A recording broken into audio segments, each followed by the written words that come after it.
want to make this clear that this isn't going to be a long video, nor is it going to be a highly edited one. I'm mainly doing this to get this video out and talk about my thoughts with the finally released 8th episode of Helluva Boss. Well, that was a long time ago. And I gotta say, I love it. And not for the fact that we had a new Hellhound-like character who's not only cute, but also seems like an awesome and kind character. You know, the kind of freaks up there who drool all over you. Showing that not all demons need to be jackasses. Thank you very much. This episode was one that was greatly needed, if you ask me. Not only because we finally got some of the closure that was required for the canonically previous episode, but that this episode really reminded me how much I love this series, especially when it's not shoving a lot of junk that Season 2 has been doing down your throat. We can talk about the animation of the episode being good, but that doesn't really matter because you know it's going to be good. Rather, what really works for the episode is that we get some good characterization for the cast. We get to see Luna being a fish out of water, being out of her comfort zone, as well as showing some level of appreciation for Blitz as an actual father figure. That's my dad! Because one of the aspects that I really want for Luna for the longest of time was to see her be in a different situation and basically evolve from that. Season 1 doesn't do anything with it. Luna is a flat character in there. And thankfully we got that in this episode. And it's charming to see her act almost like a wallflower, despite how most of the rest of the series, we see her acting like a complete bitch. I don't want it! This adds layers to the character, and these layers are what help make the characters more dynamic. While this was a Luna-focused episode, we also get a little bit of characterization for Blitz. Considering the context of what happened before he got to Luna, seeing the after effects of his plan to stalk Millie and Moxie's anniversary go bottom up did tug on my heartstrings to see him be so wrecked. Then I remembered who I was watching. Still, it did a good job of making me care for the guy for a few minutes.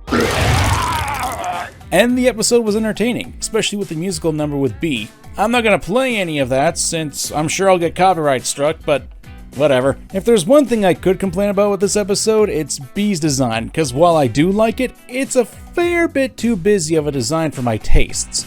Especially with the additional arms, the lava lamp stomach, and the, I'm guessing, hair and tail.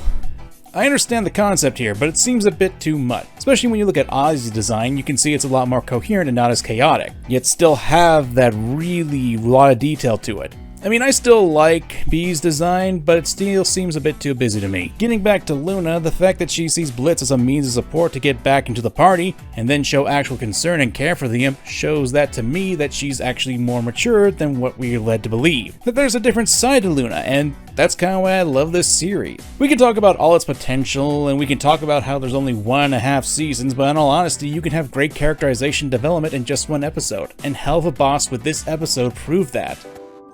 Will you be there, Looney? Be where? It's lonely.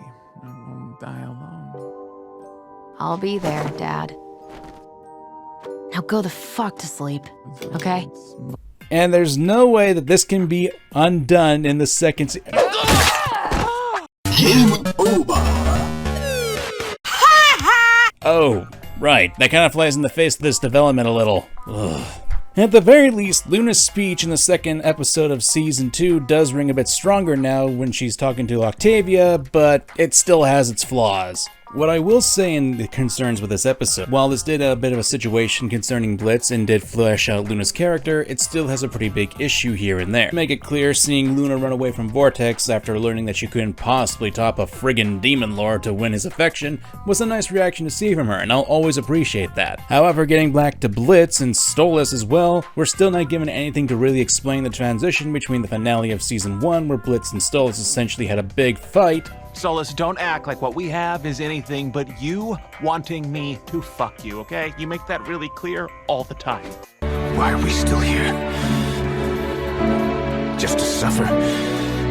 And then turned into a nothing burger with Stolas spawning over Blitz in Season 2, Episode 2, when he was supposed to be looking for his daughter. This has been a bit of a contentious point of criticism that a lot of people, myself included, at least want to see something addressing it. Anything that would have hinted at the idea that there was something done to make the situation after Ozzy's fall in line with the narrative, Episode 2, and make some sense. As it stands though, there's a lot of necessary information for the relationship to actually make sense missing when it was left in Season 1 and then in Season 2.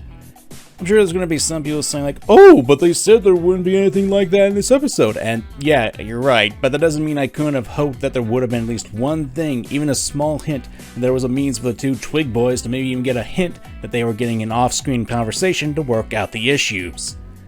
Sure, it ain't pretty, and I'm sure there's going to be some people complaining about it, but it'd be better than what we have right now for the series. At the moment, it just feels like those emotional episodes didn't really matter, considering the impact afterwards. I want to make it clear that while I found this episode to be really good, and really did a lot for my issues that I had with Luna, my overall thoughts with the series, especially with the growing pains that are in Season 2 and the issues I have with it, haven't really been resolved because of it. And as soon as the next episode drops, I'll be having a much more extensive video ready for them. Especially when you consider that some of the things that Vivziepop has said in regards to some of the criticism levied at the series. Most notably this tweet thread, which I'm not going to go over now, but trust me, I'm going to rip that into a new one. However, episode 8 does deserve a lot of credit, and I want to be clear that while this episode didn't magically fix all the problems that Helluva Boss has to me, what it did do was reinforce my love of the series and prove to me that the writing in Helluva Boss can be great at times. And also remind me that at other times... You are aware this kind of weapon can kill. Demon royalty. Yes. What the hell is this? Save for the big video comment. But yeah, this episode still gave me hope for this series, and I can only hope that my thoughts for the next big Helluva Boss video won't be too scathing and that I'll have good things to say for the rest of Season 2. Please? Oh well, if you enjoyed the video, be sure to leave a like and subscribe and make sure you know all that other YouTube jazz. I don't know, YouTube's been kicking me in the nuts as of late. I'm MangaKamen and thanks for watching. Bye bye.